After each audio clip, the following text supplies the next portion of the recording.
তাহলে 10 পয়গম্বরের 20 দোয়া মনে থাকবে ইনশাআল্লাহ। সর্বপ্রথম আমরা আমাদের প্রথম পয়গম্বর হযরতে আদম আলাইহিস সালাম তার দোয়া থেকেই আমরা, তার কামনা থেকে আল্লাহ রাব্বুল আলামিনের কাছে আমরা যেটা আল্লাহ রাব্বুল আলামিন কোরআনে উল্লেখ করেছেন সেটা আমরা উল্লেখ করতে চাই। হযরত আদম আলাইহিস সালাম আল্লাহর কাছে কি বললেন? আল্লাহ বলছেন, আদম আলাইহিস সালাম দুনিয়ার বুকে প্রেরিত হওয়ার পরে রব্বুল আলামিনের কাছে ফরিয়াদ দিতে শুরু করলেন, রব্বানা যালামনা আনফুসানা ওয়া ইল্লাম তাগফির লানা ওয়া তারহামনা লানাকুনান্না মিনাল খাসিরিন। কেবলমাত্র এটা একটা দোয়া নয়, এটা ঈমানদারদের জন্য বিজয়ের বার্তা। একবার যদি মুসলমানেরা, ঈমানদারেরা চিন্তা করে আল্লাহ রাব্বুল আলামিন কি কথাটা আদম আলাইহিস সালামের মুখ দিয়ে উচ্চারণ করালেন।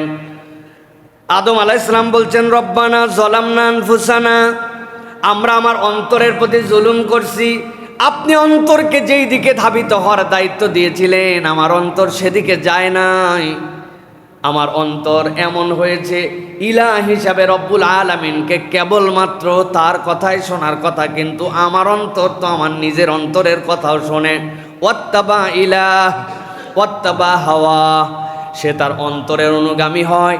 আল্লাহ, এই জন্য আমি আমার অন্তরের প্রতি জুলুম করেছি। ওয়া ইল্লাম তাগফির লানা, আর আপনি যদি আমাদেরকে ক্ষমা না করেন, ওয়া তারহামনা, আর আপনি যদি আমাদের প্রতি দয়া না করেন, লানাকুনান্না মিনাল খাসিরিন, নিশ্চয় নিশ্চয় আমরা ক্ষতিগ্রস্তদের মধ্যে অন্তর্ভুক্ত হয়ে যাব। এবার আয়াতটা একটু পিছন দিক থেকে আসেন, একটু চিন্তা করে দেখেন আল্লাহ রাব্বুল আলামিন কি বোঝাতে চান। আল্লাহ রাব্বুল আলামিন বলছেন, যেই অন্তরের প্রতি আল্লাহ দয়া করবেন, যেই অন্তর অপরাধ করার পর আল্লাহ ক্ষমা করে দিবেন, তাহলে যদি আল্লাহ মাফ না করেন, যদি আল্লাহ দয়া না করেন, তাহলে ওই অন্তর তো হবে চরম ব্যর্থ, চরমভাবে ক্ষতিগ্রস্ত। কিন্তু যদি দয়া হয় আর যদি ক্ষমা হয়, তাহলে মানুষ এটার দ্বারাই সফল হয়ে যাবে। সুবহানাল্লাহ। এই জন্য আদম আলাইহিস সালাম দুইটা আবদার এখানে আল্লাহর কাছে করেছেন। একটা হচ্ছে বান্দার জীবনে যত যাই থাক না কেন, কোনোটাই চূড়ান্ত তার সফলতা নয়। বান্দা যদি চূড়ান্ত সফলতা পেতে চায়, তাহলে বান্দাকে অবশ্যই আল্লাহর ক্ষমা আর আল্লাহর দয়ার ভিখারি হওয়া লাগবে। যার জীবনে আল্লাহর ক্ষমা নাই আর যার জীবনে আল্লাহর দয়া নাই, ওই জীবনটা দুনিয়ার বুকে অনেক আপডেটেড হলেও আল্লাহর কাছে ওই জীবনের কোনো দাম নাই, ঠিক না? দুনিয়া এরকম আপনি অনেক মানুষ পাবেন দুনিয়ার বুকে যাদের টাকা পয়সার কোনো অভাব নাই। 1 নম্বর ধরি দুনিয়ার ইলন মাস্ক, কত টাকা পয়সার সেই কেবল জানে, হাজার হাজার কোটি ডলারের মালিক। তার বাড়িটা এত আপডেটেড, তার গাড়িগুলো এত আপডেটেড, আপনি কল্পনার মধ্যেও নিতে পারবেন না। দুনিয়ার চিন্তা বহু আগেই বাদ দিছে এই বেটা। ও এখন মহাকাশ নিয়ে চিন্তা করে, উপর দিকে কেমনে থাকা যায়, কেমনে কি করা যায়। আর আমার এই মহল্লার ছোট্ট একটু একটা ভ্যান চালক, যার নুন আনতে পান্তা ফুরায়, কামাই রুজি নাই, বাড়ি থেকে যদি বলে 1 কেজি গরুর গোস্ত কিনে আনো, ওর হার্টবিট বেড়ে যায়, কেননা 800 টাকা জোগাড় করা লাগবে। নামাজ কালামে অত আধুনিক নয়, নামাজ কালাম অস্বীকার করে না, রোজাও হয়তো তার কিছু গ্যাপ আছে। কিন্তু আজকে সন্ধ্যাবেলা যদি ওই দুনিয়ার 1 নম্বর সেই লোক মারা যায়, আর আমার এই ভ্যান চালকটাও মারা যায়, একজন ইমানের উপরে আল্লাহর ক্ষমা নিয়া আল্লাহর দয়ার উপরে মৃত্যুবরণ করেছে, আর একজন কালেমা ছাড়া মৃত্যুবরণ করেছে, পুরা দুনিয়ার মালিক। আরেকজনের নিজের ঘরই নাই, ভাড়া বাড়ি, কিন্তু কালেমা আছে। বুঝে থাকলে বলেন তো, কোরআন সুন্নাহর দৃষ্টিভঙ্গিতে কোন ব্যক্তিটা সফল, উনি না এই ভ্যানওয়ালা? আমার আল্লাহ রাব্বুল আলামিন বলছেন, আদম আলাইহিস সালাম তো সামগ্রিক দোয়া তোমাদের জন্য করে গেছে।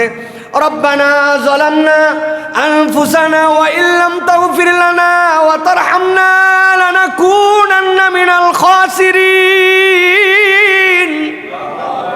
রব, সব পাইলাম, কিন্তু আমি যদি তোমার দয়া না পাই আর আমি যদি তোমার ক্ষমা না পাই, আমি ক্ষতিগ্রস্তদের অন্তর্ভুক্ত হয়ে যাব। এই জন্য ইমানদারের সবচেয়ে বড় কামনা থাকবে, আল্লাহ দুনিয়ার কিছু যদি না পাই, তুমি আমার রব হিসাবে তুমি আমাকে ক্ষমা করে দাও। তাহলে পয়গম্বররা জীবনের দিকদর্শন শিখাই দিয়ে গেলেন। 1 নম্বরে কি শিখালেন? যে তোমার জীবনে প্রথম কামনা হবে সব কিছুর আগে, আল্লাহ তুমি আমাকে ক্ষমা করো আর তুমি আমাকে দয়া করো। এটা হচ্ছে আদম আলাইহিস সালাম জীবন থেকে 2টা দোয়া আমাদের মনে থাকবে। হাত তুলে আগে কি?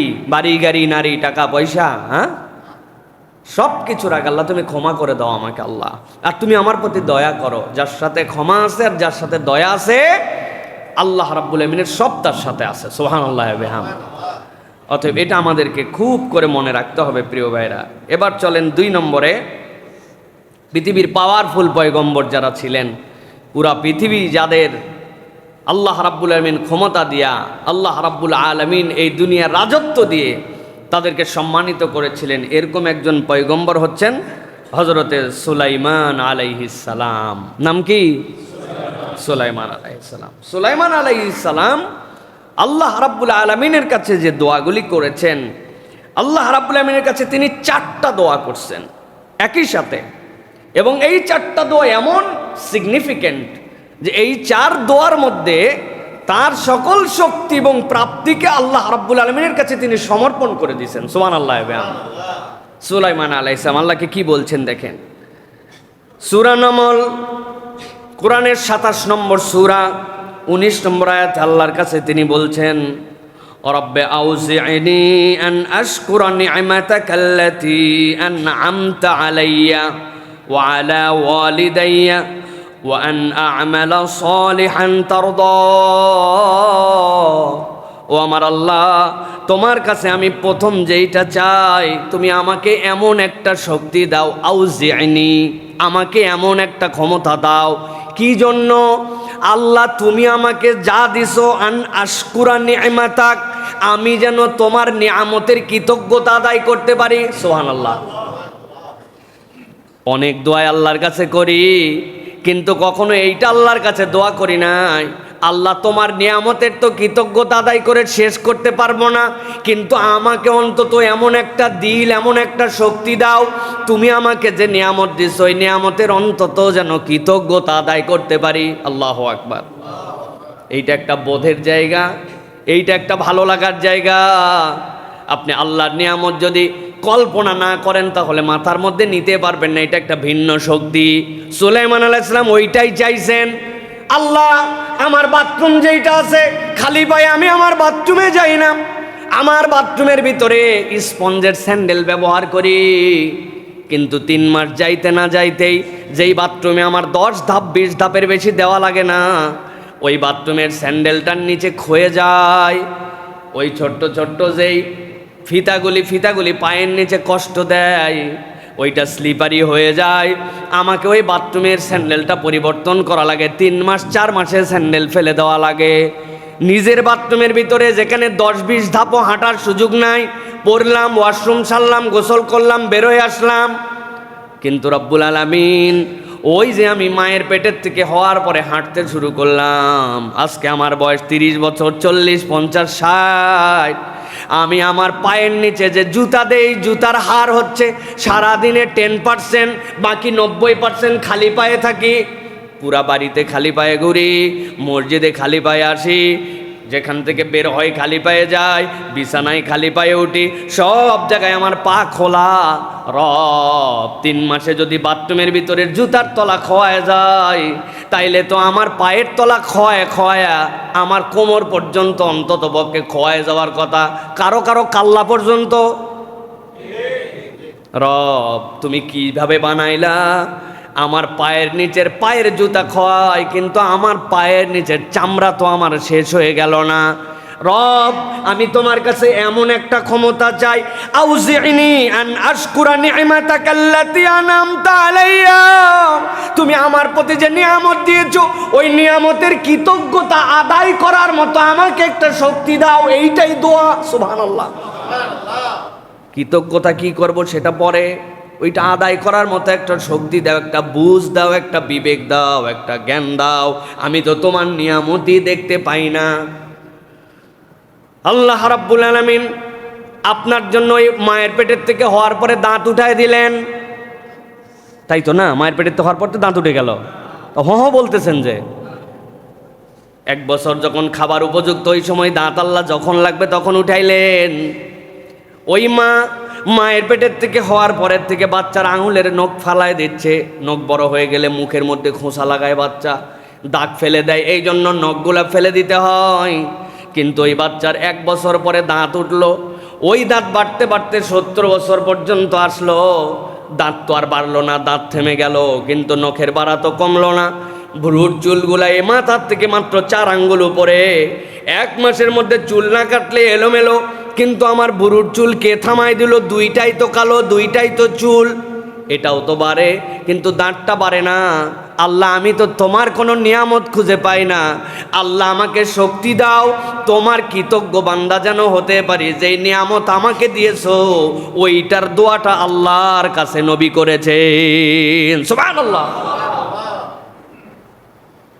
এরপর আল্লাহ রাব্বুল আমিনের কাছে তিনি দোয়া করতেছেন, ওয়া আন আমালা সলিহান তারদাহ, এমন একটা আমল করার তৌফিক দাও যেই আমলে তুমি আল্লাহ খুশি হয়ে যাও।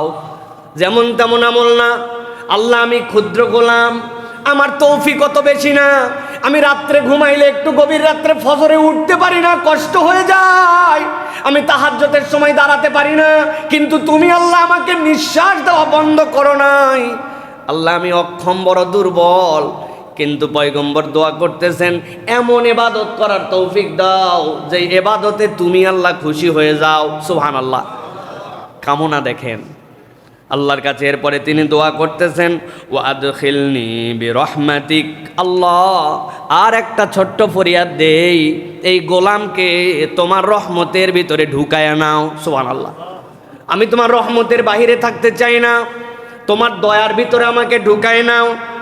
আল্লাহ রাব্বুল আমিনের কাছে বলতেছেন এরপরে, আর যেমন তেমন রহমতের মধ্যে না, ফি ইবাদিকাস সলিহিন, তোমার নেককার বান্দারা যে রহমতের মধ্যে ঢুকে সফল হয়ে গেছে, আমি পরীক্ষামূলক জীবন চাই না, আমি নেককারদের ভিতরে ঢুকে যেতে চাই, সুবহানাল্লাহ। কি ইউনিক দোয়া আল্লাহর কাছে করছেন, আল্লাহ তোমার কৃতজ্ঞতা আদায় করার মতো যোগ্যতা দাও, আই রব্বুল আলামিন আমাকে এমন আমল করার তৌফিক দাও যেটা তুমি খুশি হও। সব আমল আমি পারবো না, কিন্তু তুমি খুশি হও ওইটা আমাকে দিয়ে করাই নাও। আর আল্লাহ আমাকে তুমি নেককারদের মধ্যে অন্তর্ভুক্ত করো, আর ওই নেককার যারা তোমার রহমতের মধ্যে ঢুকে গেছিল, আমি কোনো পরীক্ষা নিরীক্ষার মধ্যে নাই, গায়রিল মাগদুবি আলাইহিম ওয়ালাদ-দাল্লিন তাদের মধ্যে না, আল্লাযিনা আনআমতা আলাইহিম যাদের প্রতি তোমার অনুগ্রহ আসছে আল্লাহ তাদের মধ্যে আমাকে ঢুকায় না, বাস এইটুকুই, আর কিছু লাগবে না আমার আল্লাহ, বাকিটা দিলে দাও না দিলে না দাও। বাদ আছে কিছু? বাদ আছে কিছু? আর আল্লাহু আকবার। এই জন্য এইটা হচ্ছে নবীদের বুঝ, তারা আল্লাহ রাব্বুল আলামিন কর্তৃক গাইডেড, আল্লাহ কর্তৃক আল্লাহ রাব্বুল আলামিন তাদেরকে এটা শিখিয়েছেন। তাহলে এই জায়গায় পাইলাম কয়টা? 4টা। আগে ছিল কয়টা? 2 পয়গম্বরের 6টা। এবার চলেন হযরতে নূহ আলাইহিস সালামের দোয়া। হযরত নূহ আলাইহিস সালাম one of the unique prophet of Allah, তিনি হচ্ছেন একমাত্র পয়গম্বর যিনি দাওয়াতের ক্ষেত্রে আল্লাহর কাছে একটা অ্যাপ্রোচ করেছেন যেটা কেউ করে না এর আগে। আল্লাহ বলেছেন, ওয়াজআলনাল লাইলা লিবাসা, আমি রাতকে তোমাদের বিশ্রামের জন্য দিলাম।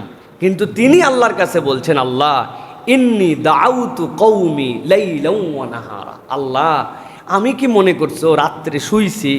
আল্লাহ বিশ্বাস করো তুমি সব দেখেছো, তাও তোমার কাছে বলি আল্লাহ আমি রাত দিন কাজ করছি, আল্লাহ দিন রাত না। লাইলাও ওয়া নাহারা কয় বছর? 950 বছর। কত বছর? 3.5 বছর নাকি? আমলেই নিলেন না, আরে 900 বছর আমলেই লাগলো না, আরে 900 বছর কোনো ব্যাপার হলো? 950 বছর আমাদের 10 পুরুষের সমান, তার চেয়েও বেশি। ইন্নী দাউতু কওমি লাইলা ওয়া নাহার, আল্লাহ রাত দিন ডাকছি। যে এত ডাকলাম আল্লাহ, এই ডাকাতে কি হয়েছে জানো? ওরা তিনটা কাজ করছে। এক নম্বর, যতই ডাকছি তারা তত মুখ ফিরাইছে। মুখ এমনি ফিরাই নাই, আমারে দেখলেন আল্লাহ কাপড় দিয়ে মুখ ঢাকায় ফেলছে আল্লাহ, চেহারাও দেখবে না আমার। কি কষ্ট যে একটা মানুষকে কি অপমান করতেছে, যে সামনে দিয়ে যাচ্ছে আল্লাহ, আমি কথা বলতে শুরু করছি, সবগুলা কানের মধ্যে আঙ্গুল দিছে, দিয়ে আমার দিকে তাকে হা হা হা করছে যে তোর কথাই শুনবো না। আল্লাহ যত ডাকছি তত অবাধ্য হয়েছে, যত দয়া দেখাইছি তত বেশি বেয়াদবি করছে। কি দুঃখ নূহ আলাইহিস সালামের। আল্লাহর কাছে তিনি একটা ফরিয়াদ দিচ্ছেন, চিন্তা করেন এই রকম ডাকার পরেও নিজেকে কিভাবে আল্লাহর কাছে নিবেদিত করতেছেন। নূহ আলাইহিস সালাম দোয়া করতেছেন, শিক্ষা কি? রব্বি ইন্নী আউযু বিকা আন আসআলাকা মা লাইসা লি বিহি ইলম। আল্লাহ আমি তোমার কাছে ক্ষমা প্রার্থনা করতেছি কোন বিষয়ে? ওই বিষয়ে যেইটা আমি তোমার কাছে কামনা করি, কিন্তু সেই বিষয়ে আমার জ্ঞান নাই। যে বিষয়ে আমি জানি না আমার জন্য কি হবে, আমার জন্য জ্ঞান নাই, সেই বিষয়ের চাহিদা থেকে আমি তোমার কাছে পানাহ চাই। আল্লাহর কাছে কিভাবে নিজেকে সমর্পিত করে দিলেন। আল্লাহ আমি হয়তো জানি না এটা আমার জন্য কল্যাণ না অকল্যাণ, আমি তো ভূতের মতো খালি তোমার কাছে চেয়ে যাচ্ছি, আল্লাহ এটা আমাকে দিতেই হবে।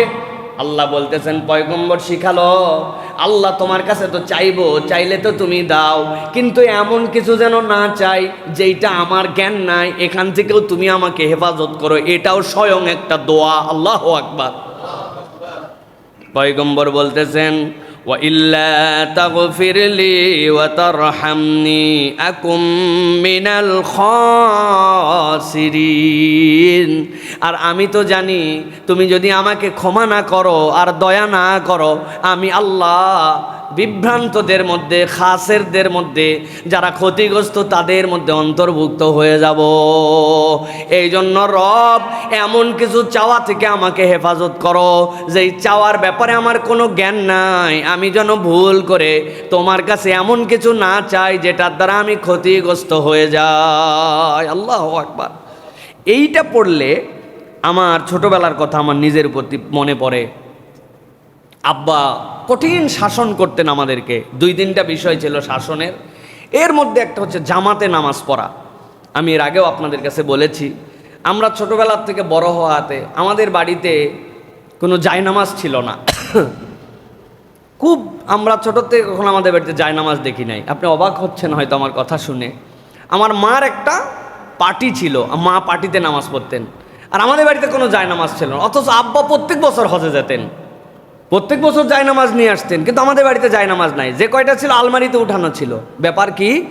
কারণ আমরা ছোটবেলায়, আমরা তখন 3 ভাই, পরে আমাদের 2 ভাই, 5 ভাই, আমরা জানতামই না যে বাড়িতে আবার ছেলে মানুষ নামাজ পড়ে। আমাদের কোনো প্র্যাকটিস ছিল না বাড়িতে। অনেক সময় সঠিক মতো নামাজ পাই নাই, জামাত পাই নাই, তাও আমরা মসজিদের বারান্দায় যাই নামাজ পড়ে বাড়িতে আসছি। আমরা বাড়িতে নামাজ পড়তাম না। আব্বার এটা ছিল কঠিন জায়গা, দুনিয়া একদিক নামাজ একদিক, কোনো ছাড় বলে কোনো শব্দ নাই। আর এই মারা মারছে আমাদেরকে একটু এলোমেলো হলে। কি এর এখনকার আদর! আমরা পিটনে মানুষ, কিসের আদর? মায়ের উপরে কোনো ওষুধ নাই। এখন মায়ের চলে গেছে, ওস্তাদদের হাত থেকে ছড়ি চলে গেছে, ছেলে পেলে অভদ্র হয়ে গেছে, ছেলেদের আর কোনো আদব নাই। প্রিয় ভাইয়েরা, তো এখন এটা বলার উদ্দেশ্য, 2-1বার রাগের মাথায় আমি আমার আব্বার নামে বদদোয়া করছি। তা আমার বাপ মরে গেলে আল্লাহ বাঁচি, হ্যাঁ সহ্য করা যায় এইভাবে। অল্প একটু নদীতে মাছ ধরতে গেছি, আসরের নামাজ হয়তো 2 রাকাত মাসবুক হয়ে গেছে, আব্বা দেখে ফেলছে 2 রাকাত পাই না। 2 রাকাত তুই পালি না কেন? নদীতে মাছ ধরার ওসিলায় বিভিন্ন কারণে। তো এখন এটা বলার উদ্দেশ্য কি, আমি আমার বাপের বিপক্ষে কানতে কানতে বদদোয়া করছি, আল্লাহ আমার বাপ মরে যাক। এখন বুঝেন তো, আল্লাহ যদি এই ফরিয়াদ কবুল করে তাহলে আমার জন্য মুসিবত ছিল না? ছিল না? ছিল। আল্লাহ বলতেছেন রব্বি ইন্নী আউযু বিকা আন আসআলাকা মা লাইসা লি বিহি ইলম। সামগ্রিক নবীর সাথে শানে নুজুল আছে, কিন্তু সামগ্রিকভাবে আল্লাহ বলতেছেন, পয়গম্বর এই দোয়া শিখালো, আল্লাহ যে বিষয়ে আমার জ্ঞান নাই এরকম দোয়া যেন আমার মধ্যে না আসে। আল্লাহ, আল্লাহু আকবার। তুই মর, তুই মর। সন্তানের উপর রাগ করে বলে না, তুই মর, মর, তুই মরলে বাঁচি।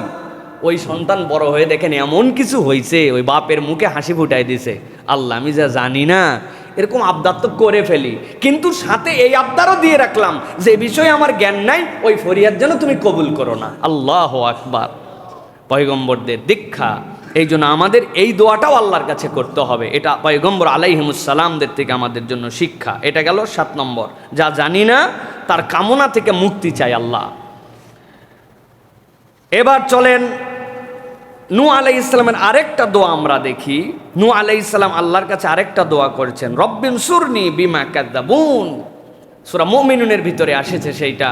তিনি আল্লাহর কাছে বলেছেন, আল্লাহ তুমি আমাকে মিথ্যা প্রতারণা থেকে হেফাজত করো, হে আল্লাহ তুমি আমাকে সহযোগিতা করো, বিমা কাযযাবুন, তারা যে বিষয়ে আমাকে মিথ্যুক বলে, আল্লাহ সেখান থেকে তুমি আমাকে হেফাজত করো। আল্লাহ তুমি মানুষের সামনে আমাকে প্রতারক হিসাবে উপস্থাপন করো না, কেননা তারা মিথ্যা অপবাদ আমাকে দিচ্ছে। আল্লাহ তুমি মিথ্যা অপবাদ থেকে আমাকে বাঁচাও। আমাদের জীবনে এরকম কেস আছে কি না ভাই? তুই নিছিস আমার যতটুক ধারণা, তাছাড়া আমার কলম এখানে রাখছিলাম, তুই শয়তানি করিস মাঝে মাঝে, অথচ সে জানেই না, কিন্তু তার আচার আচরণ ফ্রেন্ডলি, তার কালচারের কারণে তারে দোষ দিয়ে দিছে। হয় না এরকম আমাদের জীবনে? এটা ছোট্ট মাইনর, কিন্তু এটা মেজর পর্যন্ত হয়, যে আমি এরকম কোনো কিছুর সাথে সম্পৃক্তই নয়, কিন্তু আমাকে মিথ্যা মামলার মধ্যে ফাঁসায় দিছে, মিথ্যা প্রতারণার মধ্যে দিয়ে দিছে। আছে না ভাই এরকম? আপনাকে পাওয়ার পার্টির পছন্দ হয় নাই, আপনারা সুন্দর করে রাজাকারের লিস্টের মধ্যে ঢুকাই দিছে, অথচ নিজেরা বগলের নিচে রাজাকার নিয়ে ঘুরছে। আছে না এরকম? এটা আমি বাংলাদেশের কথা বলতেছি না, এটা অন্য দেশের কথা বলতেছি। মানে আগে ধরে নিয়ে গেছে, তারপরে মামলা দেওয়া হবে, গায়েবী নাম দেওয়া হবে। লক্ষ লক্ষ পরিবারে এরকম কষ্ট দিছে, লক্ষ লক্ষ মানুষকে। আল্লাহর মার এমনি আসে না, আল্লাহর মার এমনি আসে না। রব্বুল আলামিন দেখেন, চোখের ফোঁটাগুলা দেখেন, অন্ধ হয়ে যেন না, চোখ কান খোলা রাখেন। কোনো কালের কোনো জালেমকে আল্লাহ ছাড়েন না, সে যেই জুলুম করুক না কেন, কোনো জালেমকে আল্লাহ ছাড়েন না।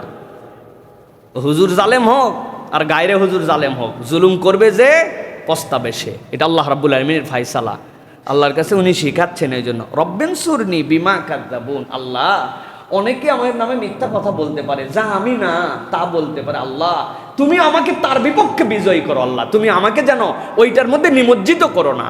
সুবহানাল্লাহ বিহামদ। এরপরে 4 নম্বর পয়গম্বর হযরত দাউদ আলাইহিস সালাম। দাউদ আলাইহিস সালাম আল্লাহর ইউনিক পয়গম্বর, সকল পয়গম্বরই ইউনিক, কিন্তু দাউদ আলাইহিস সালামের কারণে আমাদের এই ঘরবাড়িগুলো আমরা এই শেপে দেখতে পাচ্ছি। তাছাড়া পাহাড় কেটে কেটে বড় বড় এই যে পুরা খুঁটি নিয়ে আসতে হতো আমাদেরকে, কিন্তু দাউদ আলাইহিস সালাম এই খুঁটির ফাউন্ডার। এই স্টাইল করা যায় এটা উনি দেখাইছেন, রড দিয়ে সুন্দর করে কেমনে বেরি বানাতে হবে, কেমনে ভিতর দিয়ে লম্বা করতে হবে, লোহাকে ইচ্ছা মতো বানায়া কোনটা ডাব কাটার জন্য বানাবেন, কোনটা হচ্ছে গরু জবাই দেওয়ার জন্য বানাবেন, কোনটা মুরগির চামড়া ছেলার জন্য বানাবেন, আপনি কোনটারে খন্তা বানাবেন, কোনটারে চামচ বানাবেন, এটা দাউদ আলাইহিস সালামের আল্লাহ রাব্বুল আমিনের দেওয়া জ্ঞান। উনি গেলে হাত দিলেই নরম হইতো, উনি শুধু দুনিয়ার শেপ বানায় দিয়ে গেছে। আমরা ওইগুলোর আধুনিক সংস্করণ ব্যবহার করতেছি, যা যন্ত্রপাতি সব দাউদ আলাইহিস সালাম ওই সময় তৈরি করে দেখাই দিয়ে গেছেন। সুবহানাল্লাহ। সব সব একবারে কোদাল থেকে শুরু করে যা দেখেন আপনি সব তার শেপ দেওয়া। এটা আল্লাহ রাব্বুল আমিন মানুষের মধ্যে পরে আমাদের মধ্যে ট্রান্সফার করছেন, সেখান থেকে আমরা বের করি। এই দাউদ আলাইহিস সালাম তিনি আল্লাহর কাছে দোয়া করতেছেন, আল্লাহর কাছে 2টা দোয়া তিনি করছেন, যেরকম পয়গম্বর ওরকম দোয়ার পাওয়ার।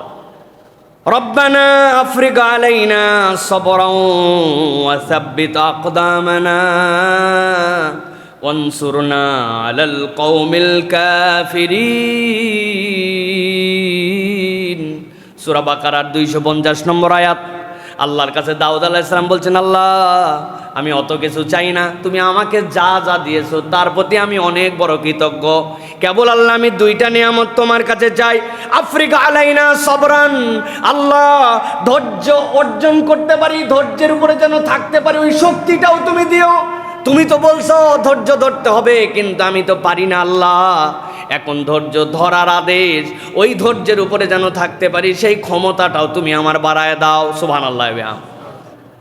আল্লাহর তোমার কাছে আরেকটা ফরিয়াদ করি, ওয়াসাব্বিত আকদামানা ওয়ানসুরনা আলাল কওমিল কাফিরিন, আর আমার পাটাকে তুমি দৃঢ় রেখে দাও অপরের শক্তি দেখে, কাফের মুশরিকদের পাওয়ার দেখে, তাদের আধিপত্যবাদ দেখে, তাদের ঐশ্বর্য দেখে, তাদের সাংস্কৃতিক আগ্রাসন দেখে, তাদের জামা কাপড় দেখে, তাদের স্টাইল দেখে, তাদের মুভি দেখে আমি যেন তাদের দিকে মাইল না হই, কাফের মুশরিকদের দিকে।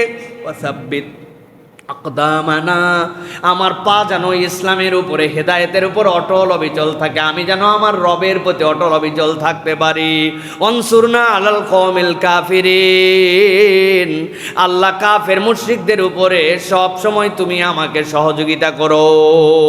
সুবহানাল্লাহ। দুইটা দোয়া মাত্র।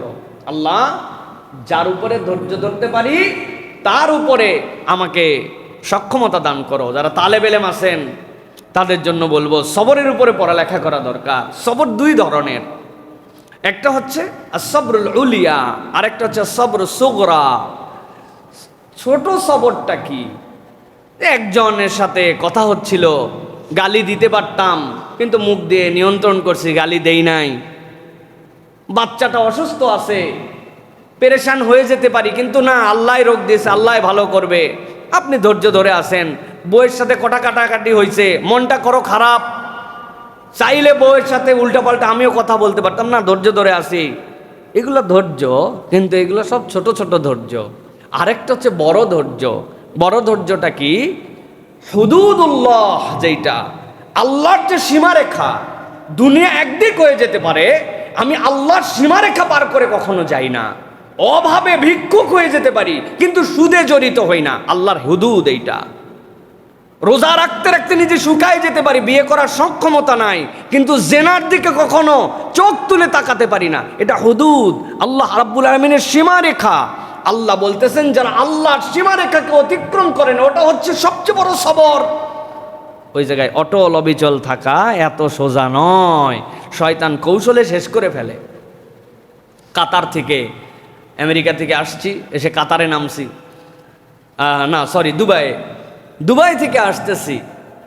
আসার সময় পুরা ফ্লাইট তো আল্লাহর রহমতে গেলে আরেক মুসিবত, মনে করেন যে পুরা ফ্লাইটের সব লোকজনের সাথে মুসাবা হাই হ্যালো করতে আপনার কোনো আরাম বিরাম বলে আর কিছু নাই। আমার ভাইয়েরা মহব্বত করে।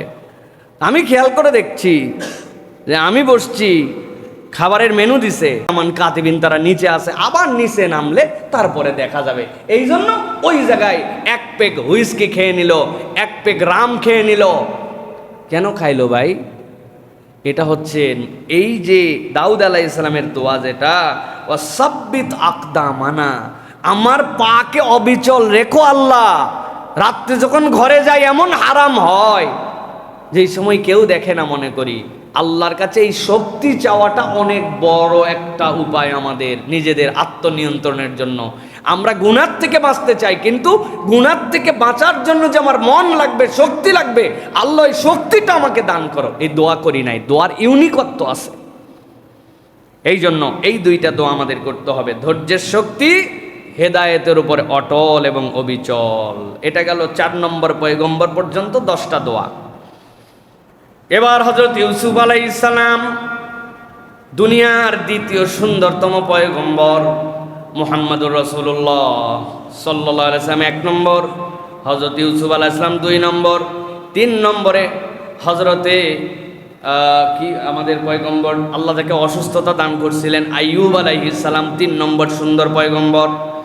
ইউসুফ আলাইহিস সালাম আল্লাহ রাব্বুল আমিনের কাছে দোয়া করেছেন, আল্লাহ তোমার কাছে আমি অনেক কিছু চাই না, তুমি আমার জন্য 3টা নিয়ামতকে স্পেশাল করো।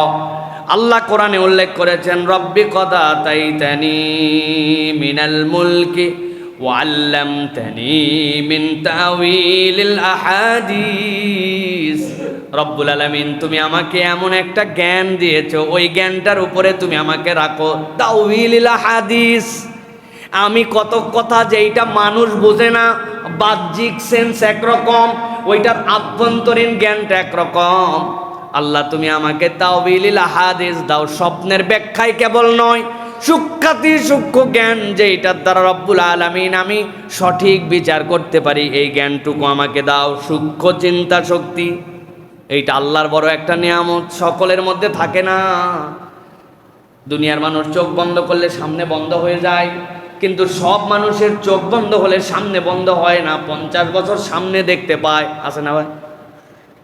কয় আহারে আমার দাদা যদি এই জায়গায় 2টা খালি দোকান কিনে রেখে যাইতো, ওই সময় 100 টাকা করেও দোকানের দাম ছিল না, কিন্তু বেচারি বুঝে নাই।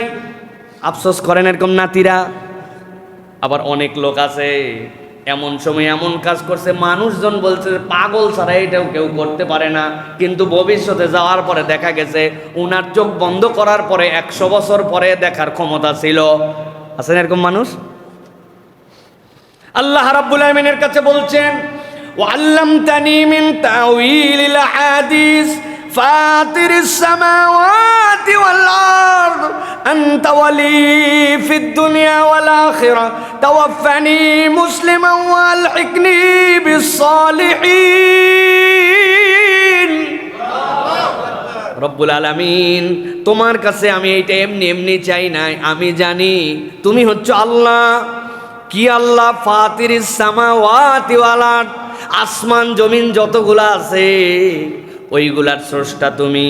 আনতা ওয়ালি ফিদ দুনিয়া ওয়াল আখিরাহ, এই রব্বুল আলামিন তুমি হচ্ছে আমার জন্য অভিভাবক দুনিয়া এবং আখিরাতে। আল্লাহ, যেহেতু আমাকে তুমি সূক্ষ্ম একটা জ্ঞান কামনা করেছি, ওই সূক্ষ্ম জ্ঞানের আলোকে আমি আর 2টা ফরিয়াদ তোমাকে বলতেছি। এমন রাজত্ব দাও যেই রাজত্ব দিয়ে সবার উপরে আমি দেখাতে পারবো আমি কি। এমন জ্ঞানের কথা দিব যেটার প্রভাবে মানুষ যেন অস্থির হয়ে যায়। না না না, আমরা যখন এক্সট্রাঅর্ডিনারি কিছু পাই তখন আমাদের মুডটা এরকম হয়। তিনি নিরেট 2টা সব জিনিস আল্লাহর কাছে চাইলেন। ওয়াতাওয়াফানি মুসলিমা, আল্লাহ আমাকে মুসলমান হিসাবে একটু মৃত্যু দিয়ে দিও। সুবহানাল্লাহ। ওয়ালহিকনি বিসসালিহিন, আর নেককারদের নামের সাথে আমার নামটা একটু উঠায় রেখো। মৃত্যু চাই মুসলিম হিসাবে। মুসলিম হিসাবে তো বহুত কেউ মরবে, কিন্তু আল্লাহ নেককারদের তালিকায় রাখো, যেই তালিকায় যাওয়ার পরে আল্লাহ তুমি জিজ্ঞাসা করবে না, হিসাব দাও, আল্লাহর কাছে হিসাব দাও, ইকরা কিতাবাক। ওই তালিকা আমি চাই না, আল্লাহ হিসাব সবার হবে, কিন্তু আল্লাহ আমাকে বিনা হিসাবে যাদেরকে নেককারের তালিকায় তুলছো, ওই তালিকায় মুসলমান হিসাবে মৃত্যুই নাই, কেবল ওই তালিকায় আমাকে রেখো। সুবহানাল্লাহ। বলেন, বুকে হাত দিয়ে বলেন, কয়জন আমরা আল্লাহর কাছে এই দোয়া করি? আল্লাহ মুসলমান হিসেবে আমার মৃত্যু দিও, কালেমার মৃত্যু দিও, বলি না? বলি, কিন্তু কালেমার মৃত্যুই কেবল কামনা নয়। ওয়ালহিকনি বিসসালিহিন, আমাদেরকে নেককারদের ভিতরে ঢুকায় নাও যাদের কোনো হিসাব হবে না। আল্লাহ নবী সাল্লাল্লাহু আলাইহি ওয়াসাল্লাম বলেছেন, কাউকে যদি আল্লাহ বলেন হিসাব দাও, ওটাই তার জন্য শেষ, সে হিসাব দিতে পারবে না। এই জন্য নবীজি দোয়া করতেন, আল্লাহুম্মা হাসিবনি হিসাবান ইয়াসীরা, আল্লাহ তুমি আমার হিসাব টিসাব সহজ করে দাও। মুফাসসিররা ব্যাখ্যা করেছেন, তাফসিরে তাবারির ভিতরে দেখবেন, তাফসিরে কবিরের ভিতরে দেখবেন, হাসিবনি হিসাবান ইয়াসীরা মানে আল্লাহ তুমি আমাকে বিনা হিসাবে তুমি আমাকে জান্নাত দাও। সুবহানাল্লাহ। এটা পয়গম্বরদের দোয়া। তাহলে পয়গম্বর কি দোয়া করছেন? আল্লাহ আমাকে সূক্ষ্ম জ্ঞান দাও, আল্লাহ তুমি আমাকে মুসলমানের মৃত্যু দাও, আর আল্লাহ তুমি আমি নেককারদের মধ্যে অন্তর্ভুক্ত করে দাও। সুবহানাল্লাহ। তাহলে এই গেল 13টা। এবার চলেন 6 নম্বরে, হযরত ঈসা আলাইহিস সালাম, আল্লাহ রাব্বুল আলামিনের বড় মহব্বতের পয়গম্বর, মায়ের কোলের মধ্যে কথা বলা পয়গম্বর, দুনিয়াকে উলট পালট করে দেওয়া পয়গম্বর ঈসা আলাইহিস সালাম। আল্লাহ রাব্বুল আলামিনের কাছে দোয়া করেছেন, এমন একটা দোয়া করেছেন যেই দোয়াটা আল্লাহর নবী পর্যন্ত এত পছন্দ করেছেন। একটা রাত, সারা রাত আল্লাহর নবী নামাজের মধ্যে একটা আয়াত পড়ে পড়ে এইটা পড়েই পার করে দিয়েছেন। আল্লাহু আকবার। আল্লাহর কাছে দোয়া করতেছেন ঈসা আলাইহিস সালাম, আল্লাহ তুমি আমাকে ইউনিক বানাইছো, বাপ দেও নাই, মায়ের গর্ভে দিছো, সেই মায়ের কোলের মধ্যে কথা বলাইছো, জাতিকে বিভ্রান্ত করে আমাকে তোমার কাছে তুলে নিছো। কি ইউনিক পয়গম্বর, কিন্তু কি নিবেদন আল্লাহর কাছে? আল্লাহর কাছে বলছেন, ইন তুআযিবহুম ফাইন্নাহুম ইবাদুক ওয়া ইন তাগফির লাহুম ফাইন্নাকা আনতাল আজিজুল হাকীম। আল্লাহ আমার উম্মতের জন্য আর কি তোমার কাছে বলবো? তুমি এমন রব, তুমি যদি তাদেরকে শাস্তি দাও তোমাকে ঠেকাবে, তোমার কাছে বারণ করবে, এরকম কোনো শক্তি নাই। আর আল্লাহ তুমি যদি তাদেরকে মাফ করে দাও, কেউ এসে জিজ্ঞাসা করবে তোমাকে কেন মাফ করলে, এই শক্তিও কারো নাই আল্লাহ। আল্লাহর কাছে এমনভাবে বিনয়ী হলেন, আল্লাহর কাছে তিনি চাইলেন। এইটা মূলত আল্লাহর নবীর একটা দোয়া, তিনি আল্লাহর ক্ষমতাকে হৃদয় দিয়ে অনুভব করার নিবেদনটা আল্লাহর কাছে করেছেন। আমার আল্লাহ কি করতে পারেন? সাহাবী বললেন, ইয়া রাসূলুল্লাহ, আপনি রাত্রেবেলা দেখলাম সেই এশা থেকে ফজর পর্যন্ত একটা আয়াতই পড়লেন, ব্যাপারটা কি? বলে, আমি আমার উম্মতের জন্য ঈসা আলাইহিস সালামের এই দোয়াটুকুকে আশ্রয় করে করে আল্লাহর কাছে সারা রাত কেঁদেছি, আল্লাহ আমার উম্মতকে তুমি মাফ করে দাও। হযরতে রাসূলুল্লাহ সাল্লাল্লাহু আলাইহি ওয়াসাল্লাম বলছেন, ফজরের সময় জিবরাইল আমিন আমার কাছে আসছেন, আসার পরে বলতেছেন, ও আল্লাহর হাবিব, আল্লাহ আপনার দোয়াকে কবুল করে নিছেন, সুবহানাল্লাহ। তবে একটা শর্ত কেবল দিছেন, আপনার উম্মত যদি আল্লাহর সাথে শিরিক না করে, আল্লাহ রাব্বুল আলামিন আপনার উম্মতের বাকি সব গুনাহ চাইলে মাফ করে দিবে। কি অনুভব! এর মধ্যে তো কোনো কামনা নাই, অনুভব আছে আল্লাহর কাছে। ইনতু আযিবহুম ফাইন্নাহুম ইবাদুক। আল্লাহ তুমি যদি শাস্তি দাও, কারো বাপের ক্ষমতা আছে বলবে, আল্লাহ কারো কিছু বলার নাই। ওয়াইন তাগফির লাহুম, আর যদি তুমি তাদেরকে ক্ষমা করে দাও, ফাইন্নাকা আনতাল আজিজুল হাকিম, তুমি তো মহাপরাক্রমশালী, মহাজ্ঞানী, এটা তোমার ব্যাপার আল্লাহ। কোনো দোয়া নাই কিন্তু এর মধ্যে, কিন্তু অনুভব আছে, আল্লাহ তোমার পাওয়ার কত বড়। আল্লাহর কাছে এমন নিবেদন দিছেন, নবীজি এই দোয়ার দ্বারা উম্মতের গুনাহ খাতা মাফ করাই নিছেন, সুবহানাল্লাহ। অতএব প্রিয় ভাইরা, আল্লাহ রাব্বুল আলামিনের পাওয়ার, আল্লাহর ক্ষমতা, এটা অনুভব করা, এটা হৃদয়ের মধ্যে ধারণ করা, এটাও একটা কামনা। এটা ঈসা আলাইহিস সালাম আমাদেরকে শিখিয়েছেন। এবার চলেন 7 নম্বরে, হযরতে ইয়াকুব আলাইহিস সালামের দোয়া।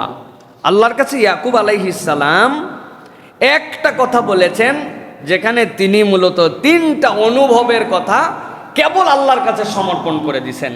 সূরা ইউসুফ, কোরআনের 12 নম্বর সূরা, 86 নম্বর আয়াত, সেখানে ইয়াকুব আলাইহিস সালাম দোয়া করতেছেন, ইন্নামা আশকু বাসি ওয়া হুজনি ইলাল্লাহ ওয়া আ'লামু মিনাল্লাহি মা লা তা'লামুন। আয় রব্বুল আমিন, আমার দুঃখের কোনো শেষ নাই। আমার যে সন্তানকে তারা হারায় দিল, আমি জানি এই সন্তানকে বাঘে খায় নাই। আয় আল্লাহ, আমার চোখ তো সাদা হয়ে গেছে, আর চোখে পানি নাই, কানতে কানতে শেষ হয়ে গেছে, তার মা অসুস্থ হয়ে গেছে, আর কোথায় আমি যাব? বৃদ্ধ মানুষ, তাদের সাথে বিরোধিতাও করতে পারি না। আল্লাহ, আমি তোমার কাছে ফরিয়াদ দিলাম, ইন্নামা আশকু, আমার যত অভিযোগ, বাসি দুঃখ, ও হুজনি আমার বেদনা, ইলাল্লাহ, আর দুনিয়ায় কাউকে বলবো না, এগুলো সব আমার আল্লাহর কাছে। সুবহানাল্লাহ বিহামদি ওয়া আ'লামু মিনাল্লাহি মা লা তা'লামুন। আল্লাহর চেয়ে বেশি কে জানে? তোমরা কিছুই জানো না, আল্লাহ সব জানেন। উনি শিখাচ্ছেন যে আমার শেষ এবং প্রথম 2 ভরসা স্থলের নামই হচ্ছে আল্লাহ। আমার ভরসা, যিনি আমাকে অনুভব করেন, তিনি হচ্ছেন আল্লাহ। আমি আপনাদের কাছে এর আগেও বলেছি, আল্লাহ 2টা নাম আছে, একটা হচ্ছে শাকির আর একটা হচ্ছে হালিম। মনে আছে আপনাদের? আল্লাহ কেন হালিম? আল্লাহ আপনার দুঃখ কিভাবে বোঝেন? আল্লাহ আপনার দুঃখ ওইভাবে বোঝেন, এই যে আমাদের ঢাকাতে যে কার্গোতে আগুন ধরলো, পুড়ে গেল, আগের দিন $1,00,000 ঔষধ আনছে, প্রোডাক্ট আনছে একজন, ওই দিনই খালাস করবে, সব পুড়ে গেছে। $1,00,000 মানে প্রায় দেখা যাচ্ছে 120 কোটি টাকা। তাহলে ওই লোকটা নিঃস্ব হয়ে গেল। আমরা পেপারে দেখলাম, খবর দেখলাম, ওই লোকের সাক্ষাৎকার দেখলাম। যদি ইমানদার হয় খারাপ লাগার কথা, খারাপ লাগে নাই ভাই? আহা, ইস, লোকটার এত বড় ক্ষতি হয়ে গেল, আহারে। এই পর্যন্ত বললাম, কিন্তু বলেন তো, ওই লোক অন্তরে যে ব্যথাটা পাইছে, দুঃখটা পাইছে, ওই যে মাইলস্টোন কলেজ স্কুল পুড়ে গেল, যে বাচ্চাটা 6 বছর বয়স, প্রথম স্কুলে দিছে, ওই দিন আসতে চাচ্ছে না, মা বলছে না যাওয়া লাগবে, আহা দিয়ে গেছে, আর ওই দিন পুড়ে গেল বিমান উপর থেকে পড়ে। আমরা দেখে চোখের অনেকের পানি ফেললাম, দুঃখে বুকটা ফেটে গেল, আহা হা হা করে আফসোস করলাম। কিন্তু বুঝে থাকলে বলেন, ওই যে 120 কোটি টাকার লস, যেই বেটার মনের ভিতরে দুঃখ, আর যেই বেটার বাচ্চা মারা গেল ওই বেটার মনের ভিতরে দুঃখ, এ আপনার আমার আফসোস আর দুঃখ দিয়া সমান সমান হবে? বুঝলেন না? হবে? ভালো করে মনে রাখেন, হালিম মানে কি? বান্দার মনের দুঃখ যতটুকু, কষ্ট যতটুকু, যেই আল্লাহ ঠিক ততটুকু পারফেক্ট অনুভব করার যোগ্যতা রাখেন, তিনি আল্লাহ, তিনি হালিম। সুবহানাল্লাহ। আল্লাহ এই জন্য বলছেন আমার নাম হালিম। তুমি আমার কাছে বলতেছো আল্লাহ আমার দুঃখ, আমার বেদনা, আমার কষ্ট কেবল আমার আল্লাহর কাছে। এটা যদি কেউ একবার দিয়ে দিতে পারে, আহা, দয়ার সাগর রব ওই বান্দাকে কখনো ফিরাবেন না। সুবহানাল্লাহ। এমন ফিরানো ফিরাইছেন ইয়াকুব আলাইহিস সালামের কাছে, ইউসুফরে দিয়া দুনিয়া ও ইতিহাস অদল বদল হয়ে গেছে, হয় নাই? আল্লাহ ফিরাই দিয়েছেন। প্রিয় ভাইরা, এই জন্য আমাদের অভিযোগ, দুঃখ, বেদনা আল্লাহর কাছে বলার জন্য আমাদেরকে শিখাচ্ছেন পয়গম্বররা। এইটা গেল আমাদের 15 নম্বর। এবার 8 নম্বর পয়গম্বর হযরত ইব্রাহিম আলাইহিস সালাম। ইব্রাহিম আলাইহিস সালাম আল্লাহ রাব্বুল আলামিনের কাছে অনেকগুলো ইউনিক দোয়া করেছেন। ইব্রাহিম আলাইহিস সালামের দোয়া ছিল ভীষণারি দোয়া। ইব্রাহিম আলাইহিস সালামের দোয়া মাত্র কবুল হয়েছে, মানে ইব্রাহিম আলাইহিস সালাম দোয়া করছেন আর 4500 বছর পরেই কবুল হয়ে গেছে। বুঝলেন না কত কাছাকাছি? মানে দোয়া করছেন 4500 বছর পরেই কবুল হয়ে গেছে ইব্রাহিম আলাইহিস সালামের দোয়া। তাহলে কিরকম পয়গম্বর? আল্লাহর কাছে বলতেছেন, ওই জিয়ারফা ইব্রাহিমুল কাওয়াইদা মিনাল বাইত ওয়া ইসমাঈল, আল্লাহ ইসমাইলে নিয়া তুমি বলছো খানায় কাবা বানালাম, রব্বানা তাকাব্বাল মিন্না ইন্নাকা আনতাস সামিউল আলিম, আল্লাহ তুমি সব শোনো, এটা কবুল করে নাও। আল্লাহ বললেন তোমার কথা ঠিক আছে, এইভাবে এটা কবুল হবে না, ভিন্নভাবে। কি? দোয়া করো। মনের মধ্যে আল্লাহ উদয় করে দিলেন, রব্বানা ওয়া বা'আস ফীহিম রাসূলাম মিনহুম ইয়াতলু আলাই, আল্লাহ এমন একটা পয়গম্বর পাঠান। এই যে ইসমাইল বেটা জোগাড়ি ছিল আমার সাথে, এই জোগাড়ির বংশে, সে যেন উম্মতের কাছে তেলাওয়াত করে, তাজকিয়া করে, ইউআল্লিমুহুমুল কিতাব ওয়াল হিকমা, হিকমত শিখায়, কিতাব শিখায়। ইসমাইল আলাইহিস সালাম নিয়ে কাবা নির্মাণের পরে আল্লাহর কাছে দোয়া করে বেচারি দুনিয়ার থেকে চলে গেছেন পয়গম্বর। এরপরে ইসহাক আলাইহিস সালামের বংশ থেকে কত পয়গম্বর আসছে, সিয়ার আলাইন নুবালার ভিতরে আসছে, এর সংখ্যা কেউ বলতে পারে না। এত নবী রাসূল আল্লাহ দিছে 4500 বছরে। আর মানুষ ভুলেই গেছে যে ইসমাইল নামে একজন পয়গম্বরের আবার সিলসিলা চালু আছে, এর বংশধারা আছে। বিখ্যাত বিখ্যাত লোক থাকলে বোঝা যায় যে আমার বংশটা অমুক আসছে, তমুক আসছে, এ আসছে, কিন্তু এই বংশধারায় তো কোনো পয়গম্বর নাই। 4500 বছর পরে একজন আসছেন, উনার নাম হচ্ছে মুহাম্মদুর রাসূলুল্লাহ। এমন সূর্য যে সব কিছু নিচের গুলো অন্ধকার হয়ে গেছে, আর কোনো পয়গম্বরের নাম না নিলেও চলবে। আল্লাহ এমন এক পয়গম্বর পাঠাইছেন ইসমাইল আলাইহিস সালামের বংশ থেকে। ওই 4500 বছর আগের দোয়া আল্লাহ কবুল করছেন মুহাম্মদ সাল্লাল্লাহু আলাইহি ওয়াসাল্লামকে দিয়ে। সুবহানাল্লাহ। আমাদের কথা নয়, নবীজি বলছেন আমি আমার আব্বার দোয়ার ফসল, আমি 2 জন জবেহকৃত পিতার থেকে বেঁচে আসা সন্তান।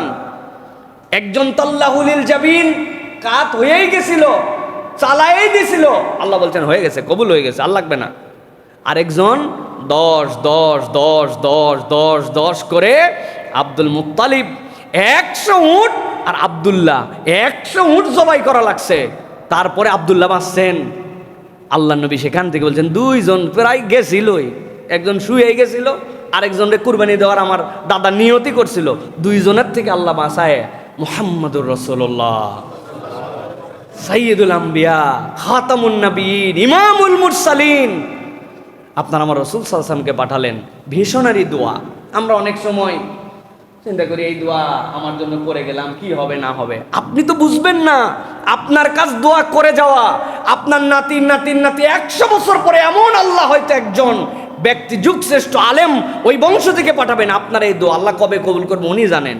ইব্রাহিম আলাইহিস সালাম হুদা মিসা মিল্লাত আবিকুম ইব্রাহিম হন নাই, হুদা মিসা মুসলমানদের জাতির পিতা উনি হন নাই, এইটা উনি জানতেন।